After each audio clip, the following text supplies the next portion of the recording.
చాలా కాలం క్రితం, నేటికి 1100 సంవత్సరముల క్రితం ఇక్కడ పక్కనే బిందు గ్రామం అని ఒక గ్రామం ఉన్నది. దాన్ని ఇందు బిందు అని కూడా అంటారు. ఇందులో మాత్రం నేను ఎందుకు చెప్తానంటే 1-2 సార్లు జయదేవుడు తన గీత గోవిందంలో ఇందు గల్వము అని రాశాడు. ఏమని రాశాడు? ఇందు గల్వం.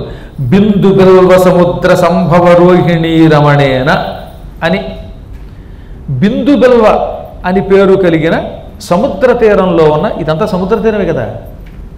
పూరీ జగన్నాథం అంటే ఏమిటి? ఇదంతా పూర్వ సముద్రం. కొంచెం ఒక 8 కిలోమీటర్ల దూరం పెడితే బిందు బిల్వము అనే పేరుతో సముద్రంలోంచి కొంచెం నీరు బయటకు వచ్చి ఓ చిన్న ఉప్పుటేరు కింద ఉంటుంది. ఆ ప్రాంతాన్ని బిందు బిల్వము అంటారు. అరుదుగా ఇందు బిల్వం అని కూడా కొంతమంది పాఠాంతరంలో చెప్పారు.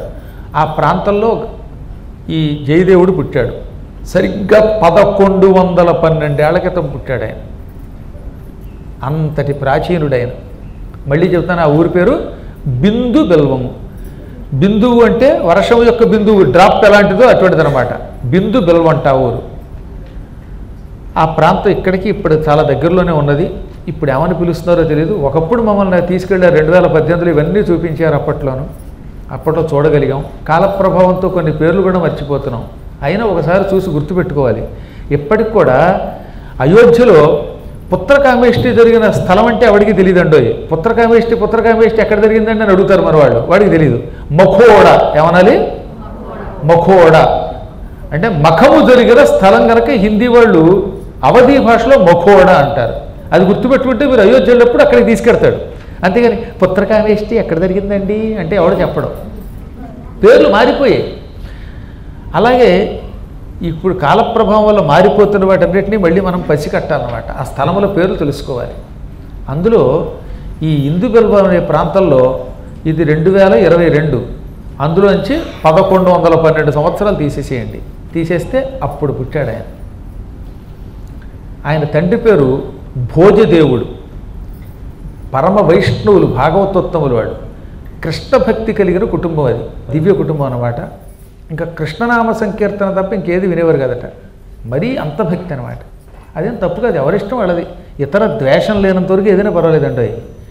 ఈ మధ్యన మూఢుడు ఉన్నాడు, హరే కృష్ణ అని ముందు అనకూడదు, హరే రామ అనాలని. ఇలాంటి మూర్ఖులు తయారవుతారు. హరే కృష్ణకి హరే రామకి ఏది ముందంటే ఏది అనకంటే ఏంటి, వీడికి ఏమైనా కంపలిగిపోయిందా? కృష్ణుడు అంటే వాడి దృష్టి ఏదో ద్వాపరయుగంలో కృష్ణుడు అవతరించాడని నేను ఉద్దేశం.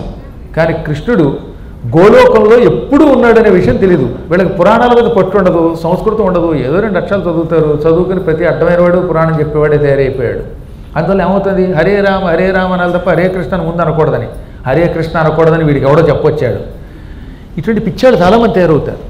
వీళ్ళకి గట్టిగా సంస్కృతంలో మాట్లాడటం రాదు, సంస్కృతంలో శ్లోకం రాయడం రాదు. శ్రీకృష్ణ పరమాత్ముడు గోలోక నివాసి అని దేవీ భాగవతం చెబుతున్నది, బ్రహ్మవివర్త పురాణం చెబుతున్నది, వ్యాసుడు చెప్పాడు. ఆయన కృష్ణుడు ఏనటువండి కృష్ణ శబ్దము, వాసుదేవ శబ్దము, వసుదేవుడికి ఆయన పుట్టని కితమే ఉన్నాయి. అందువల్ల ఆ తత్వం తెలియాలంటే వీడికి జ్ఞానం ఉండాలి. కలియుగంలో నాస్తికులు పౌరాణికులుగా మారి నాస్తికత్వాన్ని ప్రచారం చేస్తారట. అలాంటి నాస్తికులు కొందరున్నారు. గోవుల్ని పూజించొద్దు, ఒట్టి పశువులు, లేకపోతే కృష్ణుడి నామం కంటే రాముడి నామం ముందుండాలి, రాముడి నామం కంటే కృష్ణుడి నామం ఉండాలి. ఈ కొట్లాటే తప్ప అసలు భక్తి తగ్గిపోతుంది అనమాట. భగవంతుడి యొక్క నామములు అశేషములు, చాలా గొప్పవి. మీకు ఏది ఇష్టమైతే అది ముందు చేయండి, తర్వాత వెనక పెట్టుకోండి, ఏమి ఇబ్బంది లేదు. దానివల్ల కొంప ములిగిపోయేది ఏమీ లేదు. ఆ రోజుల్లో ఇతర ద్వేషము లేకుండా అత్యంత భక్తి శ్రద్ధలతో కృష్ణనామ సంకీర్తనం చేసి ఒక సంప్రదాయం బయలుదేరింది. బెంగాల్లో, వెస్ట్ బెంగాల్లో నిమాయి అనే పేరుతోటి కృష్ణ చైతన్య స్వామి వారు అలాగే చేశారు. అలాగని ఇతర దేవతల్ని కించపరిస్తే శివుడు తక్కువడని అంటే అది మహాపాపం. లేదా అసలు కృష్ణుడు తప్ప రాముడు లేడంటే తప్పు. కానీ వాళ్ళు అలా అనల్లా, అన్ని అవతారాలు ఆయన వెంటున్నారు కదా. భక్త జయదేవుడు మొత్తం 10 అవతారాల గురించి వర్ణించాడు కదా. అటువంటి పవిత్ర సంప్రదాయం. పొరపాటును కూడా వాళ్ళకి శివద్వేషం అస్సలు లేదండోయ్. భక్త జయదేవుడికి శివుడు అంటే కూడా ఇష్టమే, అందరూ ఇష్టమే. కృష్ణుడు అంటే ఇష్టం, ప్రధాన దేవత. కానీ ఎప్పుడు ఇతర దేవతల్ని ద్వేషించలేదు, తిట్టలేదు వాళ్ళు. అందుకని వాళ్ళని జ్ఞానులు అన్నారు. శివకేశవుల భేదం పాటించి తిట్టుకుంటే అది అజ్ఞానం అవుతుంది. భగవంతుడికి భేదం లేదు గనక. అటువంటి పవిత్ర వంశంలో భోజదేవుడు, ఆయన భార్య పేరు రామాంబ. వీళ్ళకి భక్త జయదేవుడు నేటికి 1112 సంవత్సరాల క్రితం జన్మించాడు. మహానుభావుల జీవిత చరిత్రలు చాలా చిత్రంగా ఉంటాయి. భోజదేవుడు ఒక తెల్లవారుజామున బిందు బెల్వం అనే ప్రాంతంలో బెల్వపత్రాలు తీసుకొచ్చి కృష్ణుడికి ఇచ్చి పూజ చేస్తున్నట్ట. మారేడాకులతో కృష్ణుడి పూజ చేస్తూ ఉండగా అందులో ఒక మారేడాకు ఒక జ్యోతిగా మారిపోయి ఆయన శరీరంలో ప్రవేశించినట్టుగా అనుభూతి కలిగింది. ఈయన తెల్లబోయాడు. మారేడాకు తెల్లని ఒక కాంతిపుంజంగా మారి నా శరీరంలో ప్రవేశించింది ఏమిటి అనుకుంటూ ఉంటే, నాయన, నా పరమభక్తుడు గోలోక నివాసి ఒకడు నీ శరీరంలో ప్రవేశించాడు. నీ రేతస్సు ద్వారా నీ భార్యకి కొడుకుగా పుట్టబోతున్నాడు. వాడు భూమి ఉన్నంతకాలం ప్రసిద్ధి పొందుతాడు. అతడి వల్ల కృష్ణ భక్తి జగత్ ప్రసిద్ధికి ఎక్కుతుంది అని ఆకాశవాణి చెప్పిందిట. భోజదేవుడు సంతోషించాడు. ఆ తర్వాత రామాంబ గర్భవతి అయ్యింది. పిల్లవాడికి అన్నది కరెక్ట్గా 3 ఏళ్ళు రాగానే తల్లిదండ్రులు ఇద్దరు పోయారు పాపం. అదే చెప్తారు కదా, తులసీదాస్ గారు తల్లిదండ్రులకు దూరమైన వాడే, జయదేవుడు తల్లిదండ్రులకు దూరమైన వాడే, రామానందుడు అనే సద్గురువు తల్లిదండ్రులకు దూరమైన వాడే. ఏదో కారణం చేత వైరాగ్య సంపన్నులు చేయడానికి పరమాత్మ భక్తుల్ని భవబంధాలకి దూరంగా ఉంచుతూ ఉంటాడు. ఈయన బాబాయ్ ఒక ఆయన ఉన్నాడండి. ఆయన పేరు కుదిదేవుడు. ఆయనకు ఒక్క కొడుకు పరాశరుడు అంటారు. ఆయన వాళ్ళది కూడా గోత్రం పరాశర గోత్రం. కొడుకు కూడా పరాశరుడు అని పేరు పెట్టారు. చాలా గొప్పవాడు ఈ పరాశరుడు. తండ్రి కుజిదేవుడు అన్నగారి కొడుకు భోజదేవుడు కొడుకుని జయదేవుడిని ఇంటికి తీసుకొచ్చి పేరు పెట్టింది ఆయనే, జయదేవ అని పేరు పెట్టాట. ఈ జయదేవుడు చిన్నప్పటి నుంచి బాబాయ్ దగ్గర పిన్ని దగ్గర పెరిగాడు. కొంతమందికి పూర్వజన్మ సుకృతం ఏదో ఉంటుందని చెప్పాను కదా, దురదృష్టంలో అదృష్టం అంటారు. అతని పిన్ని వంటి పిన్నులు ఈ ప్రపంచంలో చాలా తక్కువ మంది ఉంటారండి. ఆవిడ పిన్ని కాదు, బంగారు గిన్ని. ఎక్కడో బావగారు భోజదేవుడు. సహజంగా అంటే నేను అనలేస్తామా, మళ్ళీ వ్యాసుడు అన్నాడు, మళ్ళీ నా మీద పడకండి. తమ అక్క చెల్లెళ్ళు బిడ్డల్లో ఎవరినైనా ప్రేమించినంత తొందరగా ఇటు భర్త వైపు ఉన్నటువంటి వాళ్ళని అంత దగ్గరకు తీసుకోరు అని ఒక సామెత ఉందిట. మీరు ఎక్కడ చూడండి, అన్నదమ్ములు ఉన్నారనుకోండి, అన్నగారి కొడుకుల్ని తన కొడుకుల్లాగాలో లేక తమ్ముడు కొడుకుల్ని తన కొడుకుల్లాగా ఏ అన్నదమ్ములైనా ప్రేమించుకుని ఒకళ్ళొకళ్ళ దగ్గరికి తేడా తీస్తున్నారా? అది అక్క చెల్లెళ్ళు అయితే చూడండి, మా అక్కగారు అబ్బాయి అండి, వాడు అచ్చ నా కొడుకేనండి, మా చెల్లెలి గారు అబ్బాయి అండి, మా కొడుకేనండి అంటారట.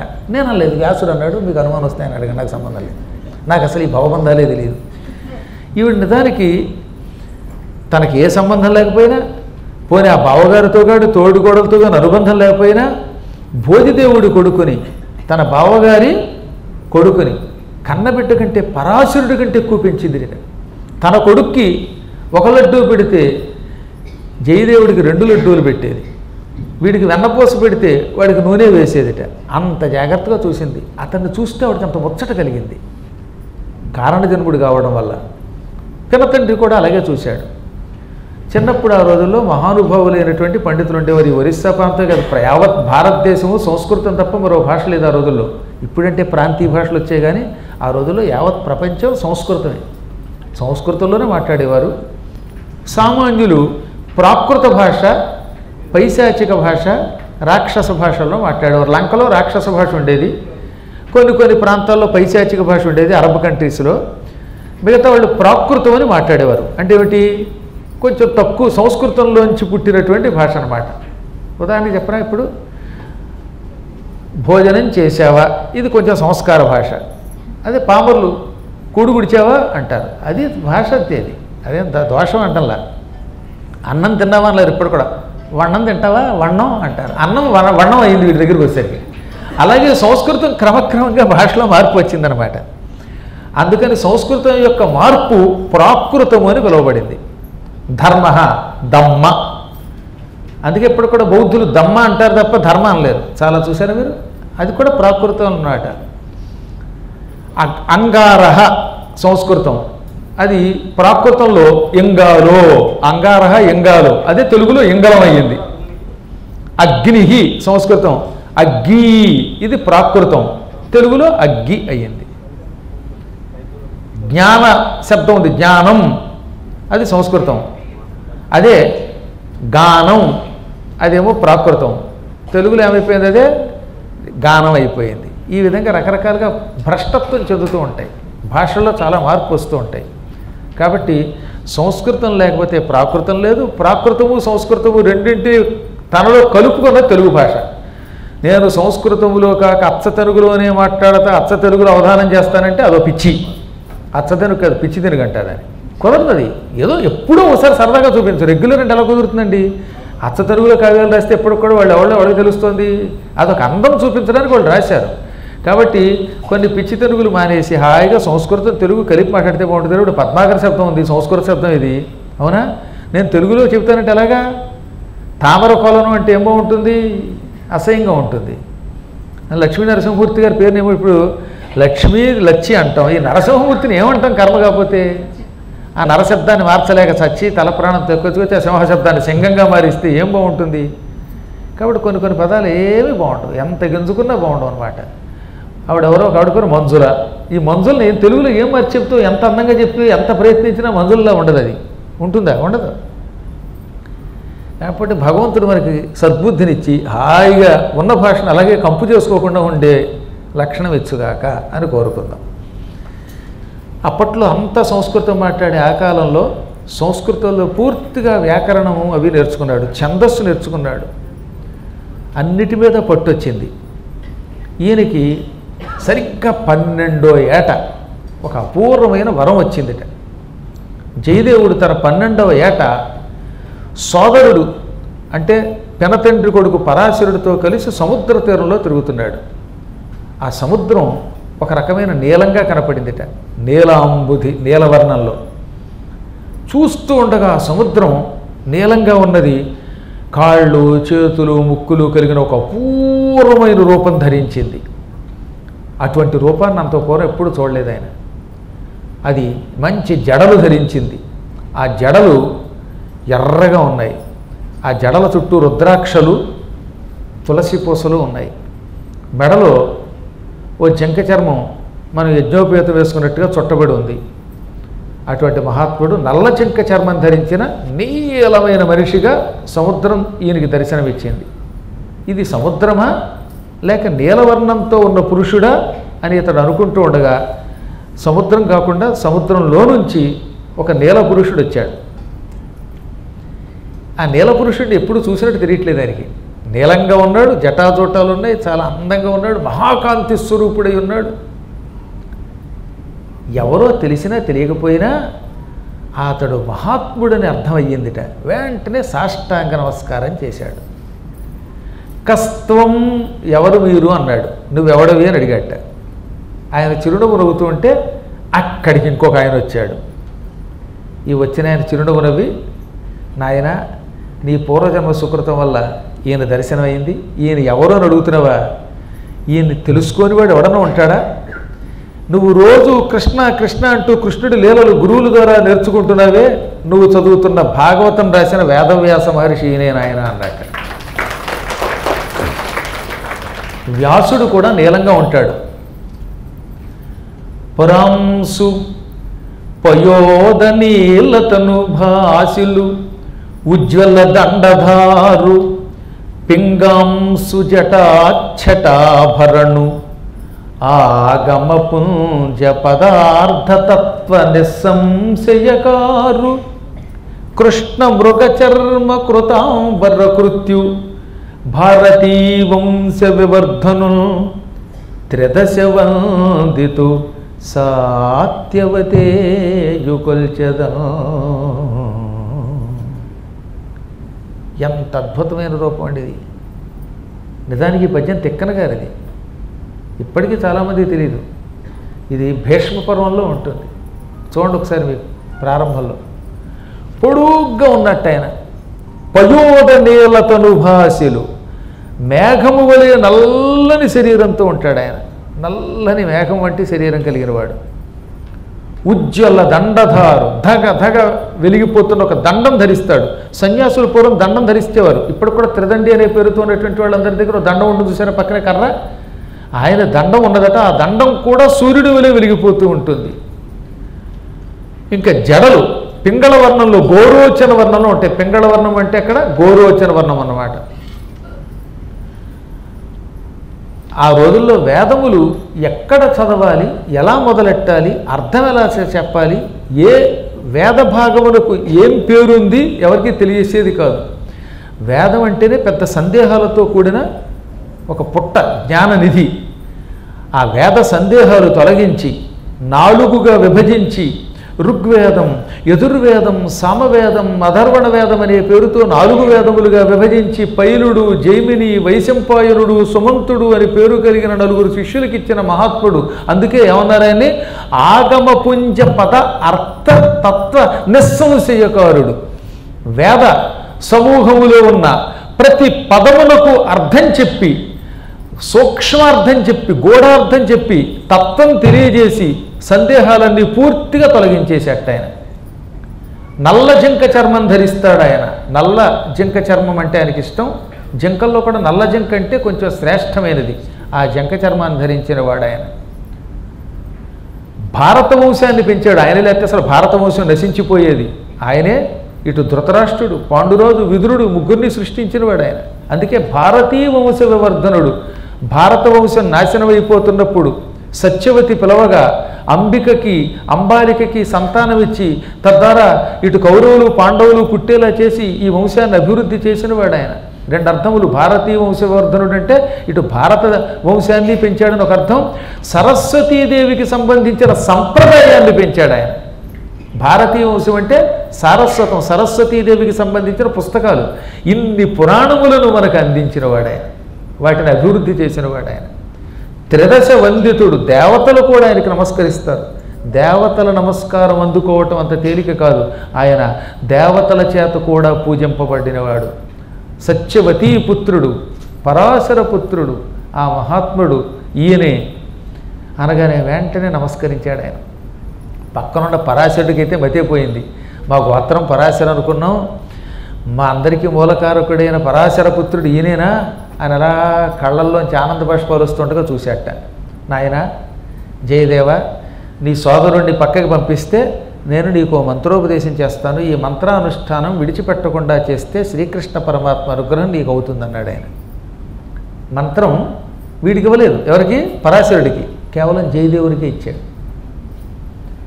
ఇద్దరు అన్నదమ్ములే, ఇద్దరిది ఒకటే గోత్రమే, అన్నదమ్ముల బిడ్డలే అవడానికి. అయితేనే మంత్రానుష్ఠానానికి తమ్ముడు పనికిరాడు, అన్నగారే పనికొస్తారన్నారట. జయదేవుడికే ఆ యోగం పట్టింది. పాపం పరాశరుడు కిక్కురు మరకుండా పక్కెళ్ళాడు. నాకెందుకు ఇవ్వకూడదు అనలేదండో. అంటే ఏమవుతుందో తెలుసు ఆయనకి. వ్యాసుడి దగ్గర నోరు మెదపడమే వాక్స్తంభన అయిపోదు. అందులో పక్కకి తప్పుకోగానే అప్పుడు ఆ మహానుభావుడు ఓం క్లీం కృష్ణాయ గోవిందాయ గోపీజనవల్లభాయ నమః ఈ మంత్రమును ఇచ్చాడు. ఈ మంత్రం వైవర్త పురాణంలో కూడా ఉంటుంది. అందుకనే ఈ మంత్రమును జయదేవునికి ఇచ్చాడు. జయదేవుడు స్వీకరించాడు. వ్యాసుడు అదృశ్యుడైపోయాడు. ఇచ్చిన తర్వాత ఎక్కువ మాట్లాడరు గురువులు. గురువులతో ఎక్కువసేపు మాట్లాడకూడదండి. ఒక క్షణం దండం పెట్టి వెళ్ళిపోవాలి. పక్కన కూర్చుని అది అయ్యా ఇదయ్యా అని ఎక్కువ సోచి చెబితే గురువులకు విసుగు కలిగిందంటే ఇంకేదన్నా ఇబ్బంది వస్తుంది. అందుకని ఒక్క క్షణం మాట్లాడాలి. అతి ప్రసంగం చేయకూడదు. వారు మాట్లాడమన్నప్పుడు మాట్లాడాలి. అనవసరంగా మాట్లాడితే ఎప్పుడైనా వాళ్ళకి విసుగు వచ్చిందనుకోండి, ఆ విసుగు కొంపలు ముంచుతుందండి. అందుకని గురువుల దగ్గర ఉండడం చాలా జాగ్రత్తగా ఉండాలన్నారు. ఎలా మాట్లాడాలి, ఎప్పుడు నమస్కరించాలి, అనవసరంగా చీటికి వాటికి వాడిని ఎందుకు డిస్టర్బ్ చేయకూడదు, ఇవన్నీ మనకి గురుగీతలో చెప్పారు. వేదవ్యాసాదులు నిరూపించారు. గురువు చనువిచ్చాడు కదా అని తలకెక్కావా, నెత్తికెక్కావా, అది కొంప ముంచుతుంది. అసలు గురువు దగ్గరికి రావడమే అదృష్టం. వచ్చిన తర్వాత నిలబెట్టుకోవాలి. ఏదో ఓ రోజు వచ్చి 2 రోజులు వచ్చి కాస్త పని చేసి పెట్టి 3వ రోజు నుంచి ఆయన మీద ఎక్కి కూర్చుని తగాదా పడి దూరం అయిపోతే ఎందుకు పనికి రాకుండా అయిపోతావు, భ్రష్టుడు అవుతావు. అది నీకే నష్టం. అందుకే మాట్లాడకుండా ఉండాలట. నాకెందుకు మంత్రం ఇవ్వలేదని అడగలేదు ఎవరు? పరాశరుడు. ఇచ్చిన తర్వాత అనుష్ఠానం చేసుకో అంటే ఎంత చేసుకోవాలి ఏమిటి అని అడగలేదు ఈయన. కేవలం మంత్రం ఇచ్చి ఆయన అదృశ్యం అయిపోయాడు. ఆ తర్వాత ఈయన తన ఔచిత్యంతో విడిచిపెట్టకుండా తింటున్నా తిరుగుతున్న వ్యాసుడు అదృశ్యమైపోయిన క్షణం నుంచి ఓం క్లీం కృష్ణాయ గోవిందాయ గోపీజనవల్లభాయ నమః అంటూ మంత్ర అనుష్ఠానం చేస్తూనే ఉన్నాడు. ఎడతెరపి లేకుండా చేశాట. భక్తితో చేశాడు. క్రమంగా ఆయనకి 16 సంవత్సరాలు వచ్చాయి. అంటే 12వ ఏట మంత్రదీక్ష పొందాడు. 16 ఏళ్ళు వచ్చాయి. పినతండ్రి గారు ఇతని పాండిత్యానికి, ఇతని కృష్ణ భక్తికి మెచ్చుకున్నాడు. పిన్ని గారు అయితే చెప్పక్కర్లేదు, తమ్ముడు కూడానే ఉంటాడు, ఇద్దరికి ఒక ఏడాదే తేడా. ఇంక ఇది కాక చుట్టుపక్కల ఇళ్ళ వాళ్ళంతా కూడా బిందు బిల్వం అనే గ్రామంలో ఉన్నటువంటి వాళ్ళందరూ ఇతనంటే ఇష్టపడేవారు. కారణం 2, అసలు అతని ముఖం కూడా వర్చస్సుతో ఉండేదిటండి. ఒత్తుగా జుట్టు వెనక్కి వేళ్లాడేదట. ఆయన గురించి చెప్పి వర్ణించారండి. ఆయన వర్ణించుకున్నాడు, వాళ్ళ ఆవిడ వర్ణించింది. ఈ పైనుంచి వెనక్కి దాకా కిందకి ఇలా జుట్టు వేళ్లాడుతూ ఉండేదట. మా నాన్నగారికి అలాగే ఉండేది, వెనక్కే ఉండేది జుట్టు ఇక్కడ దాకా. నేను చాలా కాలం ఆ జుట్టును చూశాను కళ్ళారా. ఆ జుట్టులా వెనక్కి వేళ్లాడుతూ నల్లగా ఒత్తుగా ఉంటూ ఉంటే నెగనగల ఇంత జుట్టు అనమాట నాకు వెళ్ళి. అది కూడా నల్లగా ఉండి ఇక ఆ ముఖంలో మంచి కాంతి ఉంటే, అందులోనూ 16 ఏళ్ల నూనూగు వేసాల నూతన యవ్వనంలో ఆ కుర్రవాడు ఎలా ఉంటాడు. ఆయన మాట్లాడుతూ ఉంటే ఉచ్చారణ కూడా బాగుండేది, స్పష్టంగా ఉండేది. వాక్కులో ఒక రకమైన మాధుర్యం ఉండేది. కొందరి కంఠంలో మాధుర్యం ఉంటుంది. వాళ్ళు పాడుతూ ఉన్నా మాట్లాడుతూ ఉన్న రాళ్ళు కరిగిపోతాయి. కొంతమంది మాట్లాడితే నీళ్లు కూడా రాళ్ళు అయిపోతాయి. ఆయన మాట్లాడితే రాళ్ళు కరిగి నీళ్ళు అయ్యేవన్నమాట. అంత మధురంగా ఉండేదన్నమాట కంఠం. అందువల్ల అందరూ ఇష్టపడేవారట. ఒక అట్రాక్షన్ ఉండేది ఆయనలో, ఆకర్షణ ఉండేది. ఆ మహానుభావుడు ఒక రోజున ఎవరికీ చెప్పకుండా ఆ బిందు పిల్వం దగ్గర ఉన్న ఒక కొండ దగ్గరికి వెళ్ళాడు. అక్కడ ఎత్తైన కొండ ఉన్నది, అద్భుతమైన కొండది. ఆ కొండ దగ్గర కూర్చుని కాసేపు ఇలా 2 చేతులు ఎడమ చేతి మీద కుడి చేయి పెట్టుకుని అది నాభి బొడ్డు దగ్గర చేర్చి ఓం క్లీం కృష్ణాయ గోవిందాయ గోపీజనవల్లభాయ నమః అనే మంత్రాన్ని జపం చేసుకుంటున్నాడు. ఇంతలో ఏమైపోయింది, మొత్తం దృశ్యం అంతా అదృశ్యం అయిపోయింది. కొండ కనపడలేదు ఆయనకి, పక్కనున్న సముద్రం కనపడలేదు, చుట్టుపక్కల గ్రామం ఏమీ కనపడలేదు. ఒక విచిత్రమైన ప్రాంతం కనపడింది. అది ఏమిటో ఆయనకి ఇంకా అర్థం కాల. నిజానికి ఆ దృశ్యం ఏంటి, యమునా నది కనపడింది ఆయనకి. యమునా నదీ తీరంలో బృందావనం కనపడింది. ఇప్పటికీ బృందావనంలో కొన్ని ప్రాంతాల్లో దట్టంగా చెట్లు ఉన్నాయి. ఆ రోజుల్లో ఎటువంటి అడవులు అండి అవన్నీ, కేకారణ్యాలు, అన్ని దట్టమైన అడవులు. అందున చీకటి చెట్లను ఉన్నాయి. తమాల వృక్షం అని సంస్కృతంలో అంటే చీకటి చెట్లు కొంచెం పొట్టిగా ఉంటాయి, కిందంతా కటికి చీకటి, ఆ కింద ఏం కనపడదు, వెలుతురు రాదు, అందుకని కూడా చీకటి చెట్లు అంటారు వాటిని. తెలుగులో చీకటి చెట్టు, సంస్కృతంలో తమాల వృక్షం అన్నమాట. అది సాయం సంధ్యా సమయం, సాయంకాలం అవుతోంది. బృందావనం, యమునా తీరం, అడవి కనపడ్డాయి. ఆవులు మేపుతూ అటు ఇటు నందుడు కనపడ్డాడు. ఆ నందుడి దగ్గరికి రాధ వచ్చింది. రాధ ప్రేమైక దేవత. ఈ ప్రపంచంలో అంతటి ప్రేమస్వరూపిణి మరొకరుండరు. దేవీ భాగవతంలో, మీరంతా దేవీ భాగవతం విన్నారు నా ద్వారా, 9వ స్కంధంలో చూడండి, అమ్మవారు 5 రూపములు ధరించిందని ఉంటుంది. జగన్మాత పరాశక్తి ఎన్ని రూపాలు ధరించింది? 5. గణేశ జనని రాధ, దుర్గా, లక్ష్మి, సరస్వతి, 5 రూపములతో ఉన్నది. అనువాదం చేశారు కదండి. అందులో అమ్మవారు పార్వతీ రూపంలో ఉన్నది, రాధా రూపంలో ఉన్నది, మహాలక్ష్మి రూపంలో ఉన్నది, మహాసరస్వతి రూపంలో ఉన్నది, దుర్గా రూపంలో ఉన్నది. 5 రూపములు. అందులో ఒక రాధ రెండో చెప్పారు, గణేశ జనని రాధ రెండో ఆవిడ. ఈ 5 రూపములు పంచప్రకృతులు అంటారు. ఈ 5 రూపాల్లో రెండో ప్రకృతి ఏమిటి? ఒకటి సృష్టి, రెండోది పోషణ. సృష్టి చేస్తున్నది ఒక శక్తి, పోషించే శక్తి రాధ. ప్రేమ ఉంటేనే పోషించగలం. ప్రేమ లేనివాడు ఎలా పోషిస్తాడు?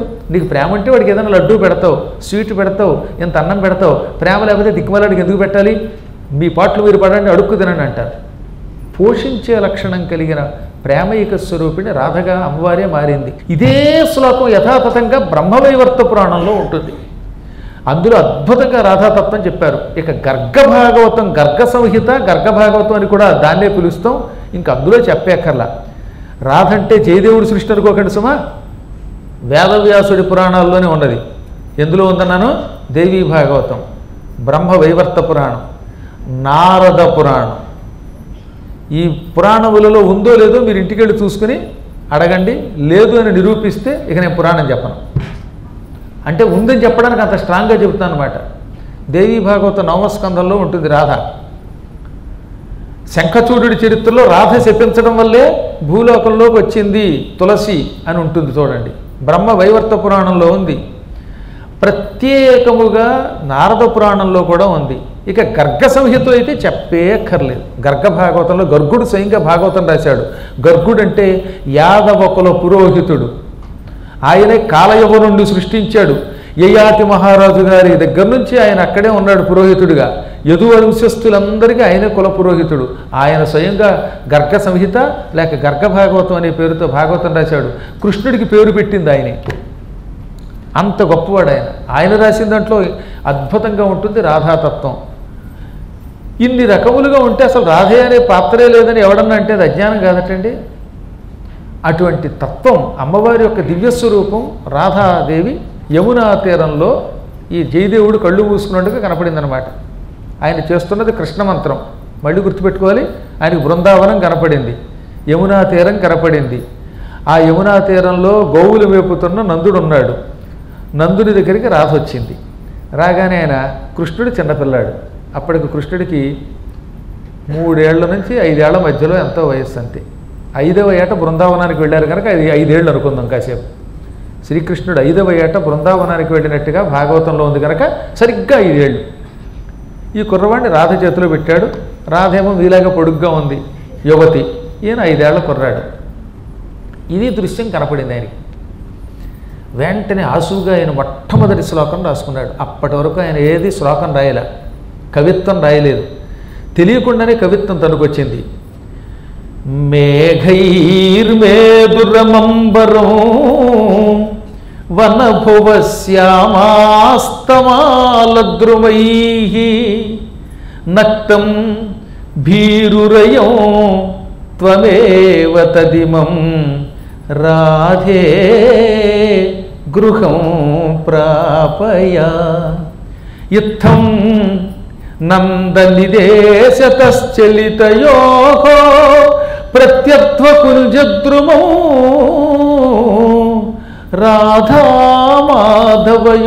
రాధామాధవయోర్జయంతి యమునాకూలే రహః కేలయః.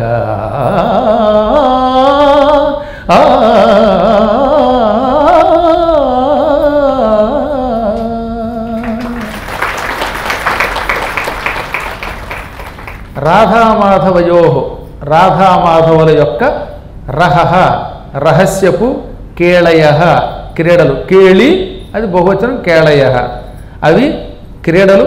వాళ్ళు రహస్యంగా క్రీడించిన క్రీడలు జయంతి. 2 అర్థములు. జయంతి చాలా గొప్పగా ఉన్నాయి. జయమును పొందుగాక అని ఒక అర్థం. సర్వోత్కృష్టములై ఉంటే జయంతి అంటారు. జయంతి అవే ఉత్కృష్టమైనవి. రాధామాధవులిద్దరూ రహస్య క్రీడలు సలిపారు. ఆ రహస్య క్రీడలు అన్నిటికంటే గొప్పవి. ఇది ఇంతకీ రాధామాధవయో జయంతి యమునాకూలే రహః కేలయ.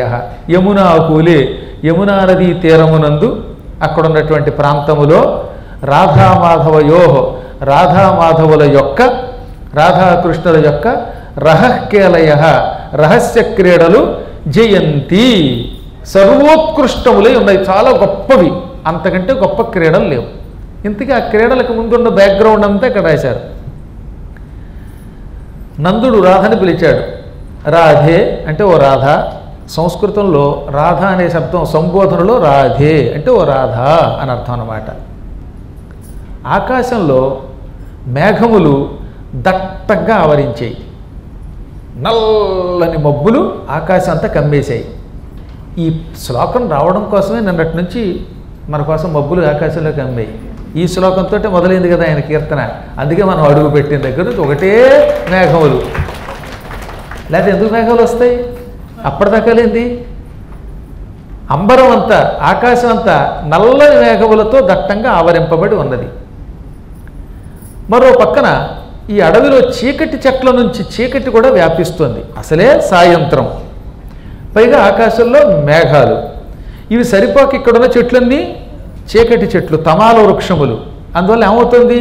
కటిక చీకటి క్రమక్రమంగా ఈ ప్రాంతమును అలుముకుంటోంది, చీకటి అలుముకుంటోంది. అందువల్ల నక్తం, రాత్రి ఏర్పడుతున్నది. ఇప్పుడు వస్తున్నది రాత్రి. కృష్ణుట్ట అయం భీరుహు, ఈయన పిరికాడు. కృష్ణుడు పిరికెట్టండి. ఈ అంటున్నది మీరు నేను కాదు, తండ్రి. మనకైతే కృష్ణుడు ఎవరో తెలుసు, కానీ వాళ్ళ నాన్నగారు కదా. మా కృష్ణుడికి కొంచెం పిరిగితాను ఎక్కువ, చీకటి అంటే భయపడిపోతాడు. అమ్మో చీకటి అంటే ఆయనకి భయం, బయటికి వెళ్ళమంటే భయపడతాట. నిజంగా అలాగే నాటకం ఆడేవాడు ఆయన. ఎప్పుడన్నా యశోద కానీ నందుడు కానీ రాత్రిపూట కృష్ణ కాసేపు బయటికి వెళ్ళంటే, అమ్మా నాకు చీకటి అంటే భయమే, చీకట్లో బయటికి వెళ్ళలేము అంటట. సాగితే ఏదైనా చేయొచ్చుట అంటాడు ఆయన. ఇక్కడ కూడా మనతో పాటు యాత్రకు వస్తూ ఉంటారు చూసారా. ఏం భాష అప్పుడు చదువుకోలేదా, ఉద్యోగాలు చేయలేదా, పిల్లల్ని కనలేదా, వాళ్ళంతా ఉద్యోగాలకు వెళ్ళలేదా, అన్నీ తిరగలేదా? అమ్మో A1 కోచ్లో నీ సీటు నా సీటు పక్కనేనా అని నన్ను అడుగుతారు మళ్ళీ. అంటే నా పక్కన లేకుండా ఇంతకాలం నుంచి తిరగలేదు కాబట్టి వీళ్ళంతా పెన్షన్ నేను తీసుకోలేదు, ఉద్యోగాలు చేయలేదు. ఇప్పుడు కొత్తగా మాత్రం అంటే నేను కనపడుతున్నాను కాబట్టి మీ సీటు పక్కన ఉంటే పర్వాలేదా అంటే ఇది కూడా దొంగనాటకం కృష్ణుడిలాగే. దీన్ని ఏమంటారు, సాగుబడి అంటారు. ఏమంటారంటే దీన్ని సాగుబడి అంటారు అనమాట. అలాగే కృష్ణుట్ట పిరికివట్ట, చీకటంటే భయపడతాట, బయటికి వెళ్ళమంటే భయంట. నువ్వే ఇతన్ని గృహం ప్రాపయ, ఇంటికి తీసుకెళ్ళు, ఇల్లు చేరేలా చూడు. రాధే గృహం ప్రాపయ అనగానే ఆవిడ నవ్వింది. కృష్ణుడికే చూసింది. భయం భయం అంటున్నట్టు ఆయన. ఆ కృష్ణుడు బుజ్జిగా ఉన్నాడు, నాకు భయం భయం అన్నట్టుగా చూస్తున్నాడు. అలాగే కృష్ణ మీ ఇంటికి తీసుకెడతాలే అంది. వెంటనే ఏం చేసింది, అతను చెయ్యొచ్చుకుంది. నందనిదేశత అంటే నందుడు ఆజ్ఞాపించగా ఆయన్ని వెంట పెట్టుకుని బయలుదేరారు. ఇప్పుడు ముందేమో రాధ చెయ్యొచ్చుకున్నారక కృష్ణుడు వస్తున్నాడు. అందుకే చలితయోహో ఇక్కడ ద్వివచనం రాశారు. ఇద్దరూ కలిసి నడుచుకుంటూ వెడుతున్నారట. కొంచెం దూరం వెళ్ళగానే చెయ్యి పుచ్చుకున్న కృష్ణుడు కనపడలేదు. ఇప్పటిదాకా పక్కనే ఉన్న కృష్ణుడు ఏమయ్యాడని చూస్తూ ఉంటే ఆవిడ కంటే పొడుగ్గా మహాపురుషుడు శ్రీకృష్ణ పరమాత్మ ఇక్కడ దర్శనం ఇచ్చేశాడు. పెద్దవాడైపోయాడు. ఆవిడ చిరునవ్వు నవ్వింది. ఇద్దరు చేతులు పుచ్చుకుని ఒప్పులు గొప్పలు ఆడుకున్నారు. ఒకరితో ఒకళ్ళు కబుర్లు చెప్పుకున్నారు, గానం చేశారు, ప్రతి పొదలోనూ క్రీడించారట. అదే మీకు బుద్ధిమంతుడు అనే సినిమాలో పొదలు అనే ఈ పొదలు ప్రత్యర్థ కుంజద్రమానికి ట్రాన్స్లేషన్. సంస్కృతం చదువుకుని పాటలు అలా రాసి పారేసేవారు శ్లోకాలకి. ఏ పొదలో చూసినా వీళ్ళే క్రీడించారు. దాంతో ఏమైపోయింది, పొదలన్నీ నలిగిపోయినట్టు అయ్యాయి. అందులోంచి మాధుర్యం పాటలు వినబడుతున్నాయి, అందులోంచి ఏవో రకరకాల గొస్సగొస్సలు వినబడుతున్నాయి. అటువంటి రాధామాధవుల యొక్క క్రీడలు జయమును పొందుగాక. ఈలోపు నందుడు ఏం చేశాడు, కొంతసేపటికి ఆవుల్ని తీసుకుని, ఎందుకంటే ఆవుల్ని దూరంగా ఉన్న వాటిని ఒకటి చోటకి మందగా చేర్చి వీటిని ఇంటికి తీసుకెళ్ళాలి. అందుకే టైం పడుతుంది, వర్షం వస్తే చీకట్లో వీడు భయపడతాడు, ఇంటికి తీసుకుపో అన్నట్ట తడిసిపోకుండా. ఈలోపు ఈయనే ముందెళ్ళాడు ఆవుల్ని వెంట పెట్టుకుని. యశోద రాధాకృష్ణులు వచ్చారంటే మీతో వచ్చారు కదండి, ఏ రెండు అంది ఆవిడ. ఎప్పుడో 2 గంటల క్రితమే పంపేశాను ఇంకా రాలేదా అని మళ్ళీ వెతుక్కుంటూ వెడితే ఏ పొదలో చూసినా క్రీడిస్తూ ఆడుకుంటూ నృత్యం చేస్తూ రాధామాధవులు దర్శనమిస్తే నందుడు పరవశించిపోయి ఇటువంటి దేవతలనా నేను నా కొడుకును లేకపోతే ఇంకొక అమ్మాయి అనుకుంటున్నానని ఆనందంతో పరవశించిపోయాట. ఈ చరిత్ర అంతా భక్తజయదేవుడు రాసుకున్నాడు. అప్పటికి నందుడికి కూడా వీళ్ళంటే ఏమిటో అర్థమయ్యింది. పైకి ఇంత చిన్నగా కనపడతాయి అలతి పదాలతోటి మనకి, అసలు ఇంత అద్భుతమైనది మరొకటి ఏమని కనిపించదు. గృహం అనే శబ్దమునకు గృహిణి గృహం ఉచ్యతే. భగవంతుడు అసలు గృహస్థాశ్రమానికి సంబంధం లేనివాడు. ఆయన ఎప్పుడు ఏకో నారాయణ ఒక్కడే ఉంటాడు. అటువంటి వాణ్ణి రాధే, ఓ రాధ గృహం ప్రాపయ అంటే ఇంటికి తీసుకెళ్ళని ఒక అర్థం, అతనికి గృహిణి అయ్యి అతనిని సరైన మార్గంలో నడుపని రెండో అర్థం. అందుకని గృహం ప్రాపయ అన్నట్టు ఆయన. భూమి మీద గృహస్థాశ్రమం ఉండాలి, దాంపత్య జీవితం వల్లే ఈ సృష్టి నడవాలి, భార్యాభర్తలిద్దరూ ఐకమత్యంతో ఉండాలని చెప్పడం కోసం అతన్ని గృహస్థునిగా చేర్చు అన్నట్టు నందుడు చెప్పకుండానే. ఆ తర్వాత ఈ మాట ఎలా చెప్పారు, ఎవరు చెప్పారు? నందుడు వచ్చి నేను ఇంటికి తీసుకెళ్ళమంటే ఇక్కడ మీ ఇద్దరు ఆటలు పాటలు ఉన్నారు ఏమిటంటే, ఏమండి మావయ్య గారు మీరే కదా ఇందాక గృహం ప్రాపయ అన్నారు, అందుకే ఆ పని చేశాను అందుట రాధ.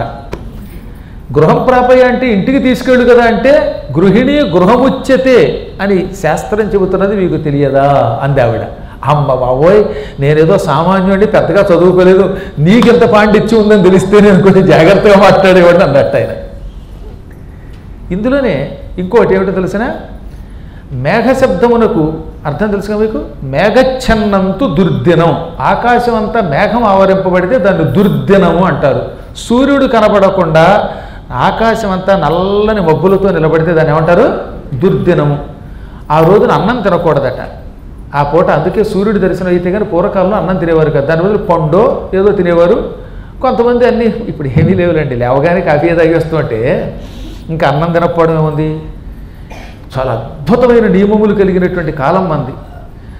అందుకే మీకు పరమ పవిత్రమైనటువంటి అల్లసాని పెద్దన గారి మరుచరిత్రలో దుర్దిన ఆర్ద్రీకృత సల్లకి పల్లవ ప్రభంజన పరాంజన హస్తి హస్తంబగు మణిప్రస్తరంబుల విశ్రాంతి చింతించిన మేనం పులకలిప్పుడు పడబడి ఒక పెద్ద వచనం రాశారు. ప్రతి పదము సార్థక్యమే. వాళ్ళు ఏ పదమైనా రాస్తే మనకు వాళ్ళే పనికిమాల పదాలు ఏవోటి రాసేవారు కాదు. ఒక గొప్ప వచనం ఉంటుంది అక్కడ. అందులో ప్రవరుడని ఒక ఆయన ఉన్నాడు. ఆయన తీర్థయాత్రలు చేయాలనుకున్నాడు. ఈ తీర్థయాత్రలు చేస్తున్న ఒక ఔషధ సిద్ధుడు వచ్చాడు. సిద్ధుడు వచ్చి ఏమేమి తిరిగామని అడిగితే అది తిరిగా ఇది తిరిగానని చెప్పి అక్కడి నుంచి మొదలెట్టారనమాట.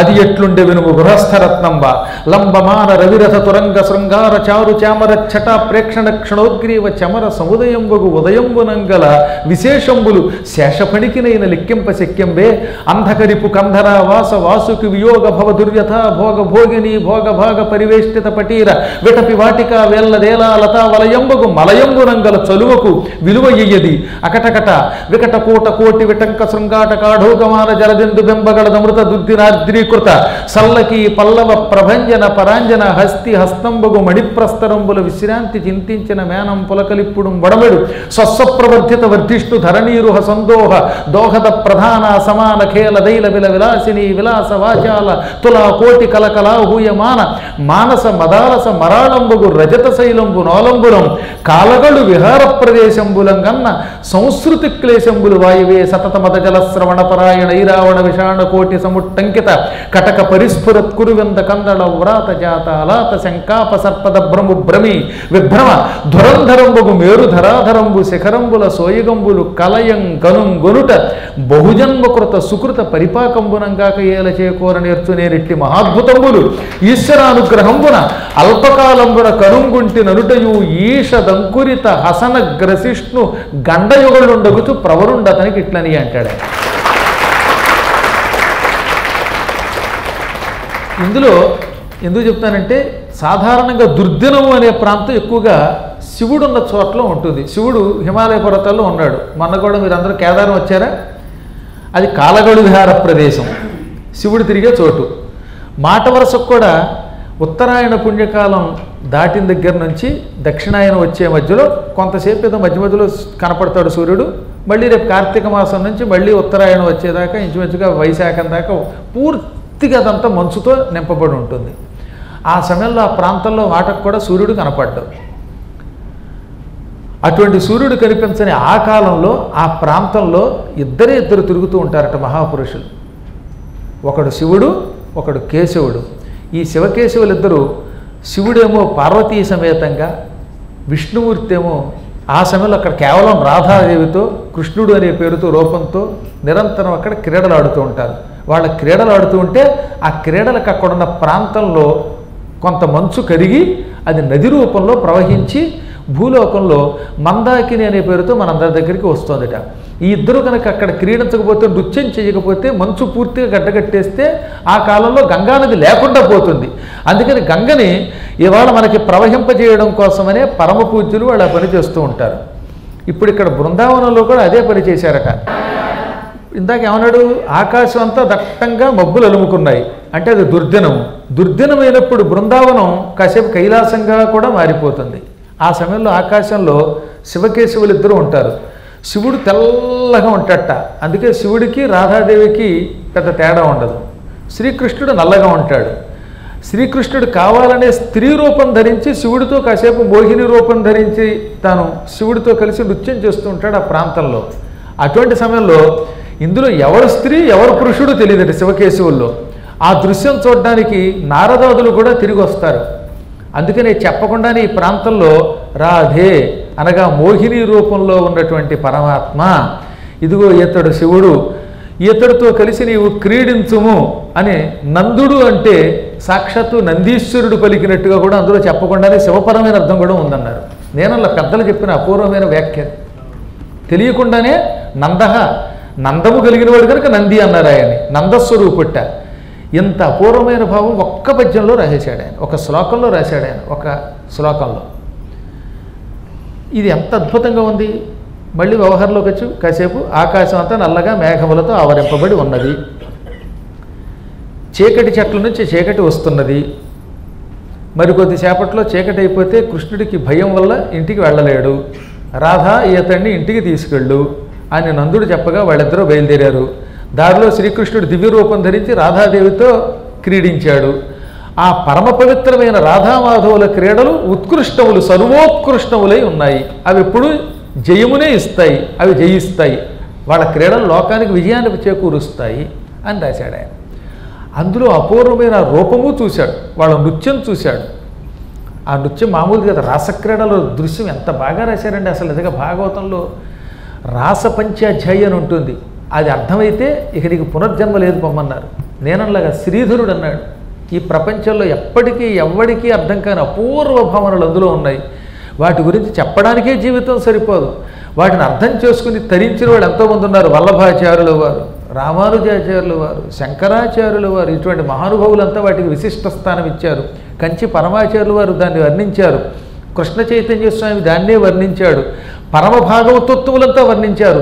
నారదాదులు అది ఎంత గొప్ప క్రీడ కాకపోతే ఆకాశంలో నిలబడి పుష్పవర్షం కురిపించారండి. శ్రీ రాధామాధవులు గోపికలతో రాసక్రీడలాడుతున్న దృశ్యాలను చూచి ఇంద్రాది దేవతలు పైన నిలబడ్డారట. నిలబడి పుష్పవర్షం కురిపించారని రాశారు భాగవతంలో. అందుకే పోతన గారు దాన్ని అనువాదం చేస్తున్నప్పుడు గోపాలకృష్ణుండును గోపకాంతల్ ప్రాపించి క్రీడిల్చిన భంగులెల్లన్ రూపించి వర్ణించిన రెండు హృత్సంతాపంబులన్ బాజును తత్ప్రసక్తిన్ అని ఇంద్రవజ్ర అనే పద్యంలో రాశాడు ఆయన.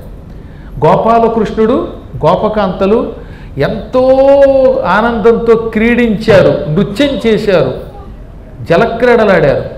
వాటిని చూచి దగ్గరికి చేరి వర్ణించి అన్నాడు. కేవలం చూడటమే కదట, అందరం చూడలేం కదా ఇవాళ. వర్ణించి విని నరుడు హృదయంలో ఉన్న సంతాపాలు తొలగించుకుంటాడు. ఉదాహరణకి ఇప్పుడు పోతన గారు వర్ణించాడు, వ్యాసుడు వర్ణించాడు. నేను దాన్ని మీకు వర్ణించి చెబుతున్నాను. ఇప్పుడు ఈ వర్ణించిన దాన్ని మీరు శ్రద్ధగా వింటున్నారు. అలా వింటే ఇంకా అన్ని రకాల సంతాపములు తొలగిపోతాయి. సంతాపం తొలగిపోయిన వాడికి మాత్రమే ముక్తి వస్తుంది. సంతాపం ఉన్నంతకాలం ఆధ్యాత్మికము, ఆదిభౌతికము, ఆదిదైవికం అని పిలువబడే తాపత్రయాలు ఉన్నాయే, ఈ తాపత్రయమే మహాసంతాపం అంటే. ఈ మూడు రకాల ఉష్ణములు, ఈ వేడి తొలగితే వాడు ముక్తి పొందుతాడు. అందుకే ఈ క్రీడల గురించి వర్ణించినటువంటి వాళ్ళంతా హృదయతాపం విడిచిపెట్టి శాశ్వత కైవల్యం పొందుతారు. అటువంటి కైవల్యం పొందించేటటువంటి గీతం ఇది. ఆయన ఈ పాట పాడుకుంటున్నట్టుగా చాలా మధురమైన కంఠం, జయదేవుడు సంగీత విద్వాంసుడు, రాసింది శార్దూల వృత్తం. ఈ శ్లోకాన్ని పాడాడు. పరాశరుడు వచ్చాడు అక్కడికి. మిత్రమా, ఎంత మధురంగా ఉంది ఈ భావన, నేను ఎప్పుడూ వినలేదు. భాగవతంలో రాసపంచాధ్యాయి గురించి చదివాం కానీ ఇంత రాధామాధవుల యొక్క క్రీడలు సర్వోత్కృష్టములు, అవి జయమును పొందుతాయని ఎవరూ చెప్పలేదు. చాలా బాగుంది. ఇదిగో తాళపత్రం ఇస్తాను రాయి. అవును, గంటము తాటాకు ఇచ్చాట. ఈయన తాటాకు పట్టుకుని రాశాడు. పక్కన ఒక మంచి మిత్రుడు ఉండాలి. అందుకని మనం చెప్పే కవిత్వం నాశనం కాకుండా దాన్ని శాశ్వతంగా గ్రంథస్థం చేసి 10 మందికి ఇచ్చే ఒక మంచి మిత్రుడు దొరకడం కూడా అదృష్టం. ఈ సోదరుడు ఇవ్వగానే రాశాడు. అప్పటి విధంగానే చీకటి పడిపోయింది. అక్కడ బృందావనంలో చీకటి ఎలా ఉన్నా ఇక్కడ కూడా చీకటి అయ్యింది. ఈ పూట ఇక్కడ కూడా వాతావరణం మారిపోయింది. వర్షం కురుస్తోంది. ఎవడు పెట్టులోడు పట్టుకుని బస్సు ఎక్కడానికి హడావుడిగా ఉన్నారు ఆ టైంలో. కాబట్టి చెప్పొచ్చేది ఏంటంటే, ఈ వర్షంలో జాగ్రత్తగా తడుచుకుంటూ ఇంటికి వచ్చారు. ఆ సమయంలో ఈ కుజిదేవుడి దగ్గర వల్లభదేవుడు అని ఒక వ్యాకరణ పండితుడు ఉన్నాడు. ఆయన కవిత్వం రాస్తాడు, వ్యాకరణ పండితుడు. ఆయనకు కూడా జయదేవుడు అంటే ఇష్టం. జయదేవు గారికి గురువు. నాన్నగారండి గురువుగారండి ఇవాళ మా సోదరుడు అద్భుతమైన కవిత్వం చెప్పారు అన్నట్ట పరాశరుడు. ఏమిటి ఈ మధ్యన మా వాడైతే కవిత్వం చెప్పేస్తాడు అనమాట అనుకుని ఇప్పుడు ఈ బాబాయ్ గారు కుజదేవుడు నాయన ఏది కవిత్వం చెప్పు అంటే, ఇదిగో నాన్నగారు. నాన్నగారు అన్నట్టు, బాబాయ్ అనేవాడు కాదు. కన్న తండ్రిలా పెంచడం వల్ల నాన్నగారని అనేవాడు. తండ్రి ఇదిగో కవిత్వం అనగానే ఆయన ఏది గురువుగారు వల్లభదేవ చదవండి అన్నట్ట. ఏమిటిది కుజదేవ, రాసిన కవి పక్కనుండగా కాగితం మీద చదువుకోవడం ఏమిటి, వాడి కంఠం నుంచే విందాం, వాడినే చదవమందాం. కవిగారి భావం కవికే బాగా తెలుస్తుంది. ఎంత పండితుడికి తెలియదుటండి. నిజంగా అవతలవాడు పండితుడే, కానీ కవిగారి భావం పూర్తిగా పండితుడికి కూడా అర్థం కాదు. ఇంకో భావం రావచ్చేమో కానీ వాడి మనస్సులో ఏ ఊహతో రాశాడో అది కవి మాత్రమే చెప్పగలడు. అందువల్ల మీ వాడినే చదవమందాం. ఏది జయదేవా నువ్వే చదివితే బాగుంటుంది, నువ్వు రాసిన శ్లోకం మేము చదివితే బాగుండదు, గొంతుకు పోయి అసహ్యంగా ఉంటుంది, నువ్వు మంచి మధుర కంఠం కలిగిన వాడు చదువు అనగానే అప్పుడు ఆయన ఇందాక నేను చదివినట్టుగా కళ్యాణీ రాగంలో శ్లోకం చదివాడు. అసలు ఈ గురువుగారు అయితే మతిపోయి ఆనందంతో ఉన్నాడు. పరాశరుడు సంతోషించాడు. ఇంకా ఆయన పిన్నిగారు చెప్పక్కర్లేదు. కానీ కుజదేవుడే పళ్ళు పటపట కొరికి ఆపో అన్నట్ట. ఒక్కసారి వీడు ఆగిపోయాడు. ఇదే కవిత్వం. రాధామాధవులను శృంగార క్రీడలతో తిరుగుతున్నారు పొదల్లోనంటావా, క్రీడిస్తున్నారంటావా, చివరికి వాళ్ళను కూడా సంసారాలు చేసేసావా దౌర్భాగ్యుడా. ఇంత పూర్వం ఎవరైనా ఇలా రాశారా? భక్తి కలిగినటువంటి వాడు పరమాత్మ గురించి రాయాలి, ఇదేమిటిది అన్నట్ట.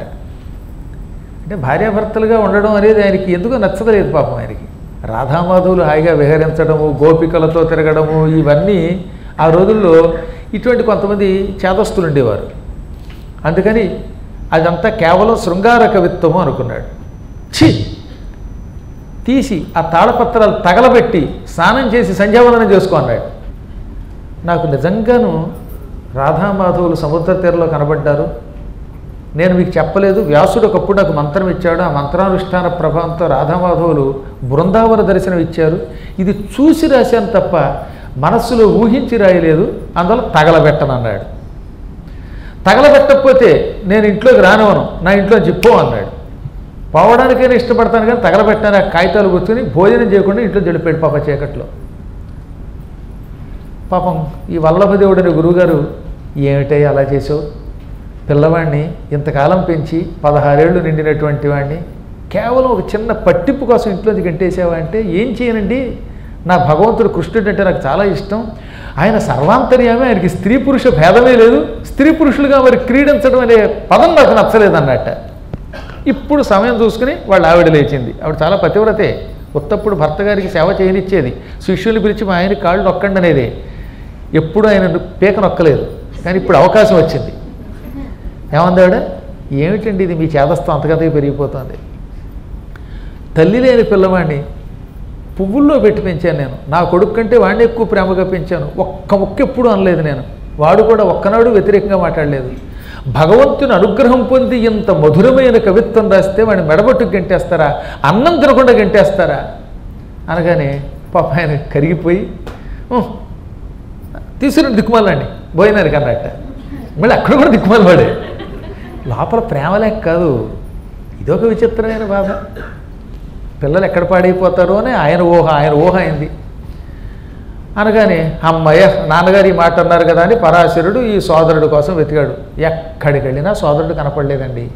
ఏడుపు మొహంతో 2 గంటలు తిరిగి వచ్చి అన్నయ్య కనపడలేదు అనగానే, నా కొడుకు వాడిని పెంచాను, పెంపుడు కొడుకు లేకపోతే నేను అన్నం తిని చచ్చిపోతానండి అండి. నువ్వు చచ్చగే బాబు, నీ గొడవ ఎక్కువైపోయింది వాడికంటేను అని.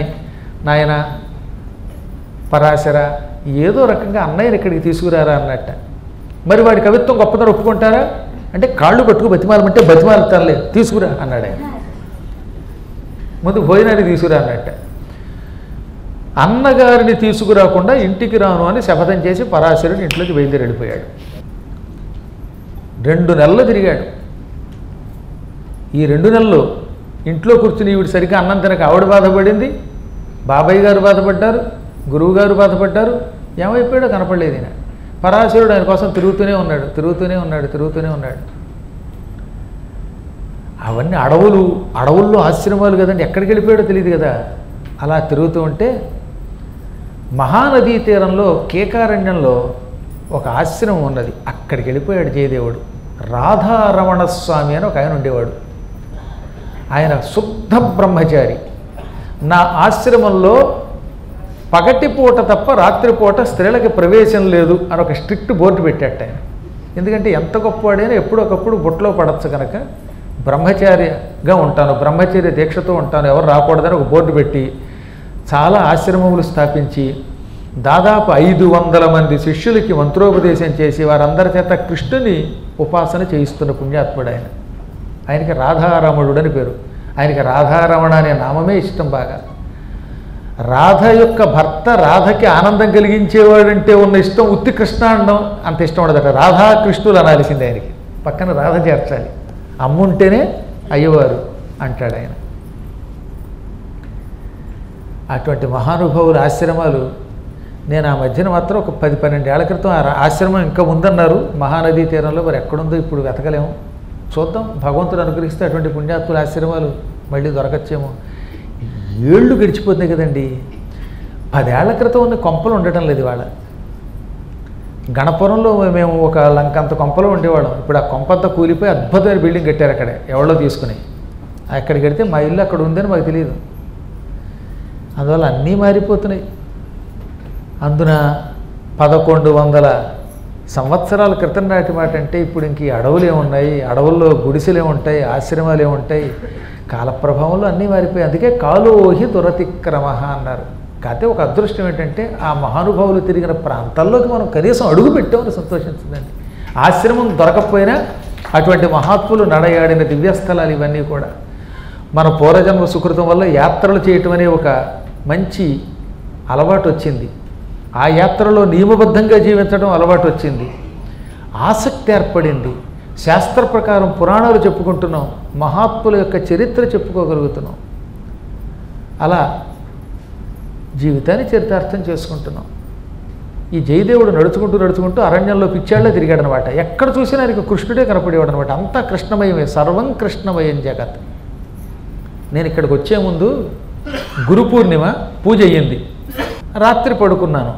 2 గంటల 10 నిమిషాలకు 2 గంటల 5 నిమిషాల మధ్యలో మెలకు వచ్చింది. టైం కరెక్ట్గా చెప్పలేను, 2:05 నుంచి 2:10 మధ్యలో ఒక మెలకు వచ్చింది. ఆ మెలకువలో భక్త జయదేవుడినే తలుచుకుంటూ పడుకున్నాను. ఎందుకంటే ఇక్కడ చెప్పాలి కదా, వచ్చి జయదేవుని అష్టపదుల మీద ప్రవచనం చేయాలి, గీత గోవిందం చెప్పాలి, జగన్నాథ మహిమ చెప్పాలి.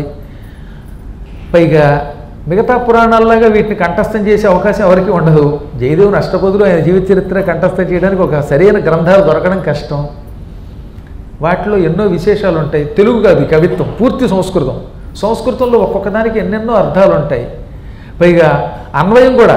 ఇప్పుడు రాధామాధవయోర్ జయంతి అంటే ఒక్కోసారి మనకి భ్రమ కలుగుతుంది. రాధామాధవయో ఇక్కడేమో ద్వివచనం కదా, జయంతి అనేది బహువచనం కదా అనిపిస్తుంది. ఆ జయంతి అనేది రహక్యాలయ జయంతి.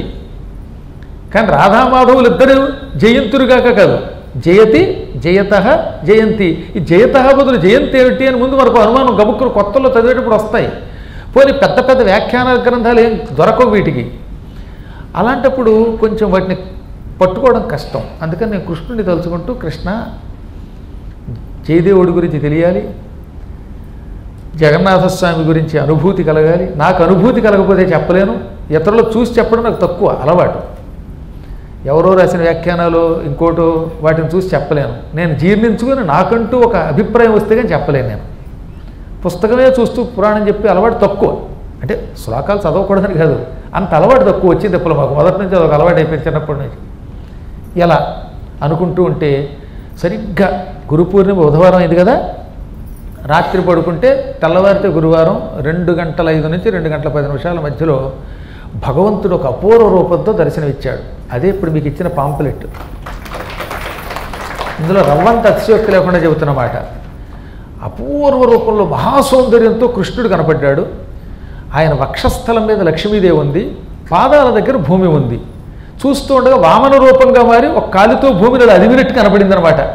ఒక పాదముతో భూమిని, ఒక పాదంతో ఆకాశాన్ని. పాదం కింద భూమి ఎలా ఉంది పోతన గారు వర్ణించాడే. ఆయన తామర పువ్వులో ఉందిట పాదం. ఆయన పాదం ఎలా ఉంది, తామర పువ్వు. భూమి తామర పువ్వు మీద ఇంత బురదలో ఉందిటండి. అసలు ఏం ఊహండి అది. మొత్తం భూమి అంతా ఇంత బురదలో ఉందిట. ఆయన పాదం తామరపూట, తామరపు మీద బురద అంటుకుందేమో అన్నట్టుగా ఉందట. అంటే ఇంత భూమి ఆయన కాలి కింద ఇంత పెసరైపోయిందనమాట. అంటే పాదం పెద్దది, అక్కడ భూమి చిన్నదే కాదు, భూమి ఎంత పెద్దదైనా ఆ పాదం లెవెల్ ముందు ఇది చిన్నదైపోయిందనమాట. ఇంకో పాదంతో ఆకాశాన్ని తన్నాడు. ఆ పాదము తామర పువ్వే.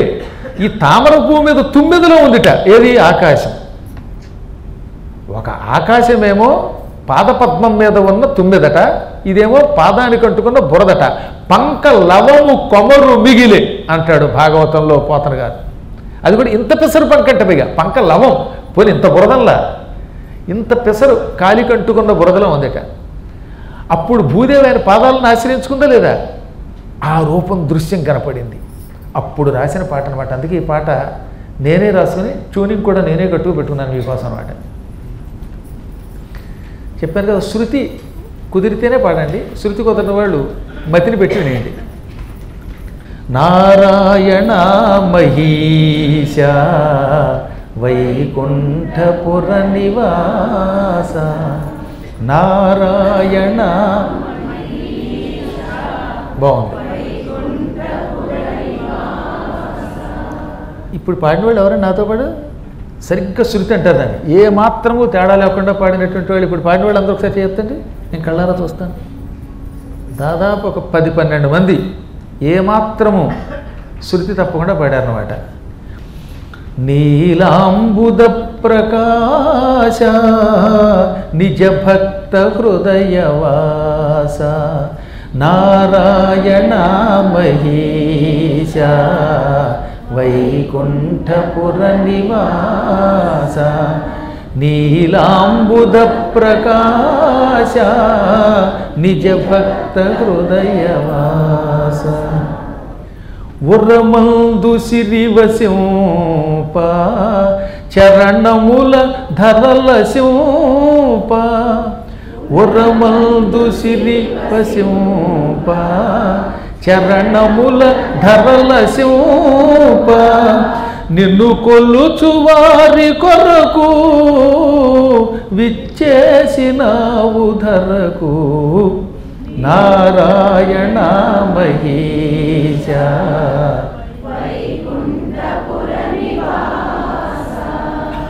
పద్మాకరగ్రహీత ధూత ప్రపంచభూత, పద్మాకరగ్రహీత ధూత ప్రపంచభూత,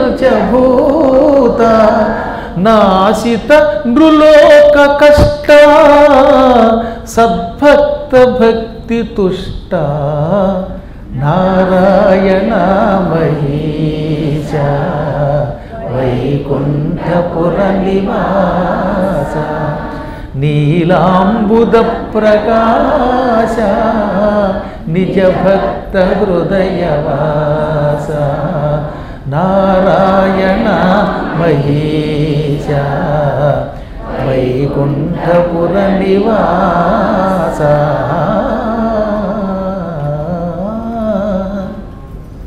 ఇదనా